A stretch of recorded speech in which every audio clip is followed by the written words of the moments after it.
తెలంగాణ ఆత్మగౌరవం Sonia Gandhi నిలబెట్టాలని TPCC chief Revanth Reddy అన్నారు. మక్తల్ నుంచి జుక్కల్ వరకు రాహుల్ గాంధీ పాదయాత్ర సాగిందని, ముగింపు సభలో రాహుల్ గాంధీ భావోద్వేగంతో ప్రసంగం ఇచ్చారని ఆయన చెప్పారు.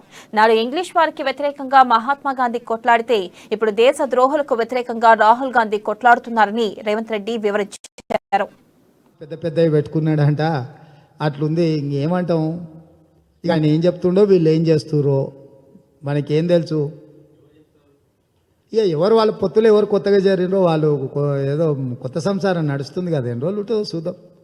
దేశంలో ఉంటే కాంగ్రెస్లో ఉండేది కాంగ్రెస్ కోసం చేయలే భారత్ జోడో, ఈ దేశం కోసం 140 కోట్ల మంది ప్రజల కోసం చేశారు. డెఫినెట్గా క్విట్ ఇండియా మూమెంట్ ఎట్లుండేనో, ఉప్పు సత్యాగ్రహం ఎట్లా కొన్ని తరాలకు స్ఫూర్తినిచ్చిందో భారత్ జోడో కూడా అదే విధంగా సమాజానికి స్ఫూర్తినిస్తుంది. డెఫినెట్గా స్ఫూర్తితోనే ఈ దేశం అంతా ముందుకు కదులుతుంది.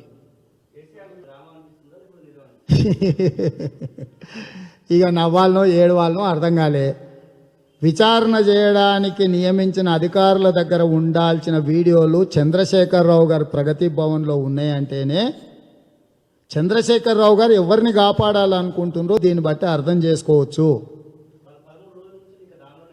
ఈ ఎదవల గురించి చెప్తలేను. ఈ ఎదవలు 5 ఏళ్ల నుంచి 4 ఏళ్ల నుంచి అందులోనే ఉండరు. దొరగారి దొడ్లో గడి తినాలి, పెండ పెట్టాలి. ఈ ఎదవలు అంతకంటే చేసిందే ఉంది. ఇక వాళ్ళ గురించి కాదు, అమ్మకాలు కొనుగోలు జరిగిన ప్రజాప్రతినిధుల విషయంలో పోలీసులకు ఫిర్యాదు చేసిర్రు. పోలీసు ఉన్నతాధికారులు అక్కడ